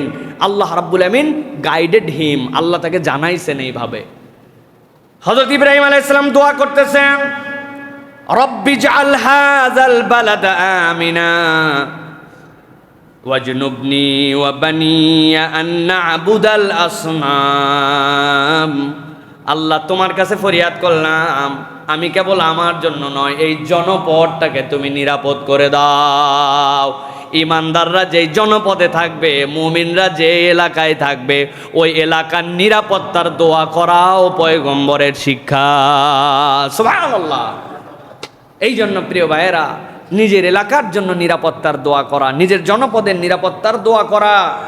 আর আল্লাহ ওয়াজনুবনি ওয়া বানিয়া আন না'বুদাল আসনাম, আল্লাহ আমাকে বাঁচায় রাখো, আমার সন্তানদেরকে বাঁচায় রাখো মূর্তি পূজা থেকে, এটার থেকে যেন আমরা দূরে থাকি, এইটার থেকে আমাদেরকে বাঁচানো আল্লাহ তোমার কাছে ফরিয়াদ দিলাম আমরা। প্রিয় ভাইয়েরা, এই সকল মূর্তি পূজার বিপক্ষে যারা কথা বলে, এই সকল মূর্তি পূজারীদের কার্যক্রমের বিপক্ষে যারা কথা বলে, যারা মূর্তি পূজা সহ এই সকল কার্যক্রমের অন্তরালে দেশকে অস্থিতিশীল করতে চায়, যারা মুসলমানদেরকে নিয়ে ছিনিমিনি খেলতে চায়, ওই ইমামদেরকে তারা টার্গেট করে, ওই ইমামদেরকে তারা গায়েব করে দেয়, ওই ইমামদেরকে তারা হুমকি দেয়। মুসলমানের দেশে আমাদেরকে এইটা দেখতে হচ্ছে, দেখছেন না আপনারা? এই জন্য আমরা বলতে চাই, এদেশের স্বাধীনতার সার্বভৌমত্ব, এদেশের মুসলমানিত্ব, ওলামায়ে কেরাম হচ্ছেন এদেশের অতন্দ্র প্রহরী। দুনিয়ার মানুষ একদিকে চলে যেতে পারে, হক্কানি রব্বানি ওলামায়ে কেরাম কখনো এই পথ ছেড়ে যাবে না। এই জন্য তারা বুঝেছে যে কাদেরকে আক্রমণ করতে হবে। আমরাও আমাদের পক্ষ থেকে আহ্বান জানাই, যারা এই সকল অন্যায় করতেছে, দুষ্কৃতিকারী, এদেরকে আইনের আওতায় এনে কঠোর শাস্তির মুখোমুখি করতে হবে। এদেশে আমরা অবাক করা কিছু জিনিস দেখেছি। এদেশে বড় বড় বিভিন্ন ধরনের কেস কামারি হয়েছে, তাতে বহুত মানুষজন তাদের সাজা পেয়েছে, কিন্তু আমরা কখনো দেখি নাই কোনো মামলায় কোনো আসামিরা তাদের বিপক্ষে রায় যাওয়ার পরে প্রসিকিউটরকে, উকিলকে, ওই মামলা পরিচালনাকারীকে হত্যার টার্গেট নিয়েছে, এটা আমরা দেখি নাই। একমাত্র আমরা দেখেছি সিলেটের আদালতে এবং চট্টগ্রামে আমরা দেখেছি যে এই সকল উগ্রবাদী দল যারা, এদের বিপক্ষে রায় থাকার কারণে এদের ভিকটিম, এদের যে সকল কুলাঙ্গার খবিস, ওদেরকে গ্রেপ্তার করার পর ওই আইনজীবীকে পর্যন্ত তারা হত্যা করেছে। তারা বাংলাদেশের সবচেয়ে বড় ষড়যন্ত্রকারী এবং সবচেয়ে বড় সন্ত্রাসী সংগঠন হচ্ছে ইসকন, ঠিক না? আমরা মুসলমানরা যদি এদের বিপক্ষে কথা না বলি, আমরা যদি সচেতন না হই, এদের আস্ফালন অনেক দূরে যাবে। এরা মনে করছে যে এদেরকে ধরার মতো কেউ নাই, কিন্তু মনে রাখবেন, ধরে না ধরে না ধরে না, ধরলে আল্লাহ ছাড়ে না। মুসলমানরা বলে না বলে না বলে না, কিন্তু মুসলমানরা বলা শুরু করলে এদেশে আপনাদের অস্তিত্ব থাকবে না, ঠিক না? আমরা আপনাদের সাথে সহনশীলভাবে থাকতে চাই। কোনো সাম্প্রদায়িক উস্কানিতে আমরা বিশ্বাস করি না। কোন সংখ্যালঘুদেরকে আক্রমণ করবে, ইসলাম এটাকে হারাম করে দিয়েছে। মুসলমানরা তাদের জান মালের নিরাপত্তা দিবে, কিন্তু আপনি যদি এইগুলার আড়ালে উগ্রতাবাদ ছড়ান, এইগুলার আড়ালে যদি জঙ্গিবাদ করেন, এইগুলার আড়ালে যদি ইমামদেরকে টার্গেট করেন, মুসলমানদেরকে টার্গেট করেন, তাহলে আমরাও বলে দিতে চাই, এই দেশে কমসে কম 4 লক্ষ মসজিদ আছে। এই 4 লক্ষ মসজিদের 8 লক্ষ ইমাম মুয়াজ্জিনকে শহীদ করার পরে এই দেশে আপনার স্বপ্ন বাস্তবায়ন হবে, এর আগে ইনশাল্লাহ বাস্তবায়ন করতে দেওয়া হবে না। স্পষ্ট বার্তা সরকারের কাছে, দ্রুত এটার পদক্ষেপ নেন। একটা লোক ঢাকার পাশের থেকে আসমানে করে উড়ে চলে গেল সীমান্তবর্তী জেলায়, আর দেশের প্রশাসনের আইন শৃঙ্খলার 7-8 লেয়ারের বিভিন্ন ধরনের লোকজন কোনো খবর রাখলো না দেশে। তাহলে আমাদের নিরাপত্তা কোথায়? দেশে আমাদের নিরাপত্তা তাহলে কোথায়? আপনারা এটার বিপক্ষে অবস্থান গ্রহণ করেন। তাছাড়া মানুষ কিন্তু 2-2 4-এর হিসাব মিলাচ্ছে। আপনারা আপনার উর্দির সম্মান ফিরায় নিয়ে আসেন। এই উর্দি পরে যত অপকর্ম করেছেন, যত মিথ্যা মামলা দিয়েছেন, যত ক্রস ফায়ার করেছেন, যত মানুষের থেকে ঘুষ খেয়েছেন, যত মায়ের বুকের কান্না দিয়েছেন, যত মানুষকে অন্যায্যভাবে দিন রাত নির্যাতন করেছেন, আয়না ঘর বানিয়েছেন, নানান জুলুম করেছেন, মানুষ এইগুলো ভুলে যায় নাই। মানুষ বাংলাদেশের সহনশীল পর্যন্ত চুপ করে আছে। তাছাড়া আপনাদেরকে চিবায় খেয়ে ফেলতো মানুষ, ঠিক না? মানুষ এখন পর্যন্ত কিছু বলে নাই। অতএব আপনারা সতর্ক হন। এখনও হেদায়েতের আপনাদের সুযোগ আছে। আমাদেরকে খালি ওয়াজ করেন, আপনারা ধৈর্য ধরেন, সবর করেন। আমরা তো ধৈর্য ধরার উপরে আছি, আমরা তো কখনো উগ্রতা করেই নাই। আমরা সবসময় মানুষদেরকে শান্ত হওয়ার কথা বলি, কিন্তু আপনারা কেন আগুনের মধ্যে ঘি ঢালেন? এই ক্ষেত্রে আপনাদেরকে সতর্ক হতে হবে। আল্লাহ আমাদেরকে বোঝার তৌফিক দান করুন। প্রিয় ভাইয়েরা, ইব্রাহিম আলাইহিস সালামের পরে হযরত মূসা আলাইহিস সালাম ৯ নম্বর পয়গম্বর, তিনি আল্লাহর কাছে ছোট্ট একটা দোয়া করেছেন। সূরা কাসাস 23 নম্বর আয়াত। আল্লাহর কাছে তিনি বলছেন, রব্বি ইন্নী লিমা আনজালতা ইলাইয়া মিন খায়র। এই আয়াতের উপরে আমার একটা খুতবা আছে, দেখে নেবেন সুযোগ থাকলে। শুধু এক আয়াতের উপরে আল্লাহর কাছে তার নিবেদন, রব্বুল আলামিন, ক্ষুদ্র থেকে ক্ষুদ্র আমার জন্য তুমি যেই অনুগ্রহটাই করো না কেন, তোমার কোনো অনুগ্রহ আমার জন্য ছোট নয়। আল্লাহ, তুমি যা দয়া করেছ সব দয়ার আমি ফকির, তোমার কাছে মুখাপেক্ষী। তোমার কোনো দয়া ছোট না আল্লাহ, তোমার সকল কল্যাণের মুখাপেক্ষী আমি। আল্লাহর কাছে কিভাবে নিবেদিত হওয়া যায়, হযরতে মূসা আলাইহিস সালাম এটা শিখিয়েছেন। অতএব আল্লাহর কাছে আমাদেরকে নিবেদিত হতে হবে এবং আল্লাহর প্রাপ্তিতে খুশি প্রকাশ করতে হবে, খুশি এজহার করতে হবে। আমরা অনেক সময় খুশি হতে পারি না, আমাদের মধ্যে কখনোই সন্তুষ্টির হাসি আসে না, ছোট্ট একটু কিন্তু থাকে। আমি মাঝে মাঝে বোঝানোর জন্য বলি, জিজ্ঞাসা করে, চাচা কেমন আছেন? আলহামদুলিল্লাহ বাবা ভালো আছি। আমি জিজ্ঞাসা করি যে 2 সেকেন্ড কুঁতলেন কেন? কোথার মানে কি? ওই কথা মানে হচ্ছে আসিয়া মানে পুরাটা না, এরকম আছে না ভাই? আন্দাজে আছে বলেন না, বলেন আমরা। আবার কয় আছে, মানা করছি না, এটা আমরা। এই প্র্যাকটিস তো আমাদের। কোনো কিছুতে ডাইরেক্ট আমরা খুশি হতে পারি না, হৃদয় থেকে আসে না। রেজাল্ট কেমন হয়েছে? হয়েছে আলহামদুলিল্লাহ। মানে উনি আরও চাচ্ছিল। ওই সময় অসুস্থ হয়ে শীতর হয়ে থাকলে, পরীক্ষা না দিয়ে 1 বছর পরের বার ফেল করে পরীক্ষা দেওয়া লাগলে ঠেলাটের পাইতো। এটা একবারও কল্পনা করে নাই। উনি এই জন্য কোনোটাতেই ডাইরেক্ট খুশি হতে পারে নাই। এই জন্য মূসা আলাইহিস সালাম আল্লাহর কাছে শিখাচ্ছেন, রব্বি ইন্নী লিমা আনজালতা ইলাইয়া মিন খায়রিন ফাকির। তুমি যা দয়া করো আমার প্রতি তার ভিখারি আমি আল্লাহ। আমি তোর কাছে ভিক্ষুক আল্লাহ, আমি ফকির তোর কাছে আল্লাহ। তুই যা দিবি তাতেই খুশি আছি আমি। এটা হচ্ছে রবের কাছে নিবেদিত হওয়া। বান্দা যদি এই ফরিয়াদ একবার দিতে পারে, আল্লাহ কি দেয় জানেন? আল্লাহ তারে ঘর জামায় রাখে নিরাপত্তা দিয়া সেইখান থেকে নিয়ে আল্লাহ রাব্বুল আমিনের পর পয়গম্বর বানায়া, তারপরে আল্লাহ রাব্বুল আমিন বাইতুল মুকাদ্দাসের ক্ষমতা তার হাতের মধ্যে দিয়ে দিয়েছেন। সুবহানাল্লাহ। আল্লাহ এমন দেওয়া দিছি, তুমি চিন্তা করো না। কেমনে কি করা লাগবে এটা আমি জানি। খালি ছোট্ট একটা আবেদন করছে আল্লাহর কাছে। কোনো জায়গা ছিল না, অল্প একটু ছায়া, ওই ছায়ার নিচে বসে আছেন। দেখলেন এসে কেউ কেউ পানি খাচ্ছে ওই জায়গায়। তারপরে দেখলেন একদল মেয়ে আসলো, তারা পাশে দাঁড়ায় আছে। কেন? কয় আমার আব্বা দুর্বল, আমরা মেয়ে ছেলেদের সাথে মিশি না। উনি একটু পানি খাওয়াই দিলেন। তারপরে বললেন তুমি চলতে শুরু করো। দেখলো যে, বললো তুমি সামনে যাও, মেয়েরা সামনে যাবে। উনি পিছনে যায় না, তাহলে মেয়েদেরকে দেখা যাবে। উনি সামনে যায়, মেয়েরা বলে যায় ডানে যান বামে যান। এরকম করতে করতে আসলো। মেয়েরাই বলল, মানুষ অনেক দেখছি কিন্তু এরকম সলিড যুবক পাই নাই। আল্লাহ রাব্বুল আমিন তকদির পুরা ইউটার্ন করে ঘুরাই দিলেন। সুবহানাল্লাহ। এই মূসা আলাইহিস সালাম ছোট্ট একটা কথা, আপনি তাফসিরে পড়ে দেখবেন, এই কথা আল্লাহ এত পছন্দ করছেন যে আল্লাহ কোরআনে উল্লেখ করে দিয়েছেন। সুবহানাল্লাহ। সর্বশেষ আপনার আমার প্রিয় রাসূল, যিনি পূর্ণতা দিয়ে গেছেন, নবী আলাইহিস সালাম তো অনেক দোয়া করেছেন। আমি কোরআন থেকে 3টা দোয়ার কথা আপনাদের কাছে বলবো, 18, 19, 20। কিন্তু এই 3 দোয়ার মধ্যে আল্লাহ নবী এমন দোয়া করেছেন, সকল পয়গম্বর যদি এইটা জানতেন, যেহেতু নবী সবার শেষে আসছেন, উনার আর দোয়াই করতেন না, এই দোয়াই করতেন। আল্লাহর কাছে ফরিয়াদ করছেন। আল্লাহ নবী সাল্লাল্লাহু আলাইহি সাল্লাম একটা বড় ফরিয়াদ, রব্বি আদখিলনি মুদখালা সিদকিন ওয়া আখরিজনি মুখরাজা সিদকিন ওয়াজআলনি মিন লাদুনকা সুলতানান নাসীরা। এই রব্বুল আলামিন, আমি তোমার কাছে অনেক কিছুই চাই, কিন্তু এমন একটা জিনিস আমি চাই, কোনো পয়গম্বর চিন্তাও করে নাই, এভাবে বলে নাই আমি আমার উম্মত সহ সেইটা তোমার কাছে চাইলাম। আল্লাহ, আপনি আমাকে সত্য সহ প্রবেশ করান, আপনি আমাকে সত্য সহ বের করেন। আমি কোনো অবস্থাতেই মিথ্যার সাথে থাকতে রাজি নাই।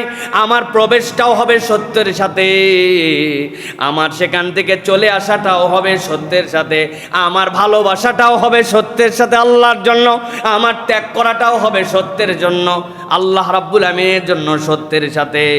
আল্লাহ, আর আমি কোথায় এইটার প্রবেশ করতে চাই? আল্লাহর কাছে বলতেছেন এই প্রবেশ যেমন তেমন জায়গায় নয়। ওয়াজআললি মিন লাদুনকা সুলতানান নাসীরা, এমন ক্ষমতা আমাকে আপনি দেন যেইটার সাথে আপনার সাহায্য থাকবে। সুবহানাল্লাহ। ওই ক্ষমতা চাই না যেই ক্ষমতা আমাকে জিল্লতি নিয়ে আসে, যেই ক্ষমতা আমাকে মিসগাইড করে ফেলে, যেই ক্ষমতা আমাকে আমার জায়নামাজ থেকে উঠানোর পরেও চোখ দিয়ে হেদায়েত দেখতে দেয় না, যেই ক্ষমতা আমাদেরকে আলেম ওলামাদেরকে ফাঁসির কাস্টে ঝুলাতে একবারও দ্বিধা করে না। আল্লাহ, ওই ক্ষমতা আমি চাই না। ক্ষমতা কোনটা চাই? যেটার সাথে তোমার নুসরত আছে, যেটার সাথে তোমার সাহায্য আছে। আল্লাহ, আমাকে ওই ক্ষমতা দাও আল্লাহ, আর আমাকে সত্যের সাথে ঢুকাও, সত্যের সাথে বের করো। আমি মিথ্যা প্রতারক, ভিতরে একরকম উপরে একরকম, এরকম মানুষ মিরপুর অঞ্চলে নাই না ভাই? আবার কয় আছে, মানে আমার মন এক মুখ এক, আমি 2 নম্বর। এরকম মুনাফেক মার্কা মুসলমান আছে না ভাই? নামাজের ইসলাম মানবে, রোজার ইসলাম মানবে, আল্লাহর জমিনে আল্লাহর বিধান আসুক, এইটা বললে মন কালা, তখন দল খোঁজে। আছে না? এই কথা বললে হুজুর খারাপ। আল্লাহ, সাইফুল্লাহ ভাইকে তো এরকম মনে করছিলাম না, এই নিয়তে কি দল করে? আরে আমার বাপ দাদা 14 গোষ্ঠী থেকেও দল করে নাই, তুমি কিসের দল খোঁজো? একটা দল করি, যেটা হচ্ছে আল্লাহর দল, ঠিক কিনা? যতদিন হায়াত আছে ততদিন সত্য কথা বলবে ইনশাআল্লাহ। আজকের কথা না, এটা 15 বছর হবে আর কয়দিন পরে এই একই জায়গায়। 15 বছর, বহু হুমকি ধামকি, বহু কিছু গেছে। আপনারা সবাই সামনের কম বেশি পুরাতন লোকেরা সাক্ষী আছেন, কিন্তু আল্লাহর দয়ায় আলহামদুলিল্লাহ বলি নাই, কিন্তু মিথ্যা কথা বলি নাই, আল্লাহ সাক্ষী। বলি নাই, হয়তো কোনো কারণে, হয়তো কোনো একটা কথা বলা দরকার ছিল, কিন্তু কোনো কারণে বলি নাই, কিন্তু বললে সেটা সত্য বলছে, মিথ্যা কথা বলি নাই, আলহামদুলিল্লাহ। সুতরাং প্রিয় ভাইয়েরা, আমাদেরকে হকের উপরে থাকতে হবে। নবী শিখাইছেন যে আমি সত্য সহ ঢুকবো, সত্য সহ বের হব, এর উপরে থাকবো, তারপরে যা হয় হবে। এই তো নাকি? এই মঞ্চ রুটি রুজি না, এই মঞ্চ হচ্ছে আমানত। এইটা যদি আলেমরা ঠিকঠাক মতো আলহামদুলিল্লাহ মনে রাখেন, তাহলে ইনশাল্লাহ এই জাতি বিভ্রান্ত হবে না ইনশা আল্লাহ। প্রিয় ভাইরা, এটা গেল রাসূল সাল্লাল্লাহু আলাইহি ওয়াসাল্লামের একটা দোয়া। নবীজি আর একটা দোয়া করছেন। মুসলমান এই দোয়া জানেন, এরকম একজন মুসলমানও নাই, কিন্তু আমার নবীর আগে কেউ এই দোয়া করে নাই। রব্বানা আতিনা ফিদ দুনিয়া হাসানা ওয়া ফিল আখিরাতি হাসানা ওয়া কিনা আযাবান নার। আয় রব্বুল আমিন, দুনিয়ায় কল্যাণ দাও, আখিরাতেও আমাকে কল্যাণ দাও, আর রব্বুল আমিন তুমি আমাকে জাহান্নামের আযাব থেকে রক্ষা করো। সুবহানাল্লাহ। সব দোয়ার মধ্যে নবী আকরাম সাল্লাল্লাহু আলাইহি ওয়াসাল্লাম ঢুকাই দিয়েছেন, আর দুনিয়া মাজরাউল আখিরাহ। আপনার দুনিয়াহীন হলে হবে না, তবে দুনিয়া যেন অন্তর ফুটা করে ঢুকে না যায়। ওই যে নৌকার উদাহরণ দিয়েছিলাম আপনাদের কাছে, এক লোক বলছে আই লাভ ইউ ওয়াটার, বলছে লোকজন ভালোবাসে বউরে, আর তুই ভালোবাসিস ওয়াটার রে, ব্যাপার কি? আমি জেলে মানুষ, ফিশারম্যান, অতএব আমাকে মাছ ধরতে হয়, আমার মাছ পানিতে, আমার জাল পানিতে, নাও ভাসে পানিতে, পানিরে না ভালোবাসলে হবে? ওই বলছে আরে তো শিক্ষা দেওয়া দরকার, বেকুব। বলছে যে শোন, যে যারে ভালোবাসে তার মিলন হওয়া লাগে। তুই থাকিস এত উপরে বইটা ধরে, তোর পানি থাকে নিচে, মিলন না হলে হয়? কয় তাই তো, কি করা লাগবে? কয় শাবল দিয়ে নৌকার তলা ফুটা করছে, কয় গল গল গল গল করে পানি উঠতেছে, কয় এই যে তোর মিলন হবে এখন। বুঝে থাকলে বলেন তো, এই যে নৌকার তলা ফুটা করে যদি পানি উঠে, মিলন হবে না ডুবন হবে? কথা বললেন না? মিলন হবে না ডুবন হবে? ডুবন হবে। এখন সালাফরা বলতেছেন দুনিয়া লাগবে, কিন্তু অন্তরটা ছিদ্র করে দুনিয়া ঢুকাই দিও না, দিলে দুনিয়া আখিরাত ডুবে যাবে। আর দুনিয়া যতটুকু লাগে ততটুকু নাও। ইমাম ইবনুল কাইয়্যুম একটা উদাহরণ দিয়েছেন, আহা, আমাদের সালাফরা কত বিচক্ষণ ছিলেন। বলছেন তুমি তোমার ছায়াকে যদি ধরতে যাও, কোনো দিন তুমি তোমার ছায়াকে ধরতে পারবে না। পারবেন ভাই? মানে আপনার পিছন থেকে ছায়া, আপনি খালি ছায়ার পিছে দৌড়াচ্ছেন, পারবেন? পারবেন। ছায়া ধরতে পারবে না, কিন্তু তুমি তোমার নিজেকে যদি চিনে ফেলো, তাহলে তোমার সাথে সাথে ছায়া তোমার সাথে সাথেই ঘুরবে, তোমারে ধরা লাগবে না, ও তোমারে ছাইরেই যাবে না। তুমি যদি আল্লাহকে চিনো, পরকালমুখী জিন্দেগি চাও, দুনিয়া তোমার কাছে অটোমেটিক আসবে মিয়া, তোমার ছায়া তো তোমার সাথে। কিন্তু এখন তুমি ছায়া ধরতে লাগছো, তাহলে তো তোমার দুনিয়াও বরবাদ, আখেরাতও বরবাদ। এই জন্য বুঝে নিয়ে এইটা আমাদের জন্য দোয়া করতে হয় আমার প্রিয় ভাইয়েরা। আরেকটা দোয়া সূরা মুমিনুনের মধ্যে আসছে, 23 নম্বর সূরা 94 নম্বর আয়াতের মধ্যে, রব্বি ফালা তাজআলনি ফিল কওমিজ জালিমিন। আল্লাহ, তুমি আমাকে জালেমদের মধ্যে অন্তর্ভুক্ত করো না। নবীজি এটা খুব ভয় পাইতেন, খুব। এই জন্য নবীজি বলছেন, তোমার ভাইকে তুমি জালেম মাজলুম উভয় অবস্থায় হেল্প করো। ইয়া রাসূলুল্লাহ, জালেম অবস্থায় হেল্পটা বুঝলাম না। মজলুম একজন মায়ের খাচ্ছে, আমি যাই ঠেকাই, যাই খবরদার মারবে না। জালেম অবস্থায় আবার কেমনে? মানে লাঠি ভাঙ্গে গেছে, আমি আরো মোটা লাঠি ধরাই দিছি, ভাই আপনার মনে হয় মায়ের আরাম হচ্ছে না, এটা দিয়ে হাঁকান। নবীজি বুঝলাম না তো। নবী করিম সাল্লাল্লাহু আলাইহি সাল্লাম বলছেন, আনতামনাউক, তুমি নিষেধ করবে তোমার জালেম ভাইকে তার জুলুম যেন সে করতে না পারে, এটাই হচ্ছে জালেমের জন্য সহযোগিতা। মানে তুমি দেখছো, দেখে চুপচাপ চলে গেছো, উল্টা আবার তাও দিয়ে গেছো। তাও দিয়ে যাওয়া বোঝেন? বাসে করে যাচ্ছে, রাস্তার পাশে গন্ডগোল, বেচারি বাসের মধ্যেই, কিন্তু স্লো স্লো বাস যাচ্ছে, ওখান থেকে ঝাঁকি দিছে, এই এই তোদের হাত থাকতে মুখ দিয়ে কিরে লাগা লাগা বলে দিয়ে চলে গেছে। না ওই জায়গায় অংশগ্রহণ করতে পারছে, না কিছু করতে পারছে, কিন্তু একটু বাতাস দিয়ে গেছে। হাত থাকতে মুখ দিয়ে কি, ওইও চিন্তা করছে, তাই তোরে আরে লাগা, কিলাকিলি শুরু হয়ে গেছে। আমরা বাতাস দেই। নবী করিম সাল্লাল্লাহু আলাইহি সাল্লাম বলছেন, তোমার জালেম যে ঠেকাও, ওরে জুলুম করতে দিও না, এটাই তার জন্য সহযোগিতা। কেননা ইমানদার তো জুলুম করলে জাহান্নামে যাবে, তুমি ওরে ঠেকাইছো, আল্লাহ রাব্বুল আমিন তোমাকে এর উজরত দান করবেন। সুবহানাল্লাহি ওয়া বিহামদিহি। এই জন্য জালেমদের অন্তর্ভুক্ত হওয়া যাবে না, কোনো জুলুমের পক্ষ নেওয়া যাবে না, কোনো জালেমের পক্ষ নেওয়া যাবে না। আল্লাহর কাছে তো যাওয়া লাগবে। দুনিয়ায় আদর্শ নীতি, নেতাগিরি, দলবাজি, চাটুকরি আল্লাহ দেখবে না। চোখ কান খোলা রাখেন, আল্লাহর সাথে হিসাব বরাবর করেন। আপনি হাজার কিছুর পরে আপনার দলের দোষ আপনি দেখতে পারেন, আপনি তো মানুষ না, আপনি দলদাস, ঠিক কিনা?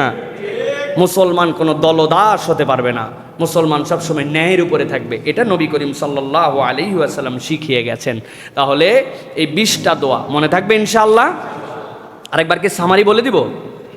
1 নম্বরে ক্ষমা, 2 নম্বরে দয়া, 3 নম্বরে শাকের, 4 নম্বরে নেককার সন্তুষ্টির নিমিত্ত, 5 নম্বর রহমতের কোলে থাকা, 6 নম্বর নেককারদের অন্তর্ভুক্ত হওয়া, 7 নম্বর যা জানি না তার কামনা থেকে মুক্তি, 8 নম্বরে মিথ্যা মামলা প্রতারণা থেকে আল্লাহর কাছে হেফাজত, 9 নম্বরে ধৈর্যের শক্তি কামনা, 10 নম্বর হেদায়েতের উপর অটল অবিচল থাকা, 11 নম্বর সূক্ষ্ম চিন্তা শক্তির কামনা করা, 12 নম্বর মুসলিম মৃত্যু, 13 নম্বর ভালোদের দলভুক্তি, 14 নম্বর আল্লাহর ক্ষমতাকে অনুভব করা, 15 নম্বর অভিযোগ দুঃখ বেদনা আল্লাহর কাছে উপস্থাপন করা, 16 নম্বর জনপদকে নিরাপত্তার জন্য দোয়া চাওয়া, 17 নম্বর আল্লাহর দেয়া সব কিছুতেই খুশি থাকা, 18 নম্বর এমন ক্ষমতা যার সাথে আল্লাহর সাহায্য থাকবে, 19 নম্বর দুনিয়া আখেরাত উভয়ের কল্যাণ, 20 নম্বর জালেম সম্প্রদায়ের ভেতরে আমাদেরকে অন্তর্ভুক্ত করবেন না। আল্লাহুম্মা আমিন। মনে থাকবে এগুলো ইনশাআল্লাহ। একটু কঠিন জানি, তারপরে একটু মনে থাকে রাখেন। পোলাপানরা ভিডিও করে, সুযোগ থাকলে যদি মনে না থাকে সেখান থেকে দেখে নিয়েন। কিন্তু আমার বলার উদ্দেশ্য হচ্ছে আমরা যেন, আমি যে এত কষ্ট বলতে যাদের অনেক এলেম তাদের তো আর কষ্ট হয় না, আর আমার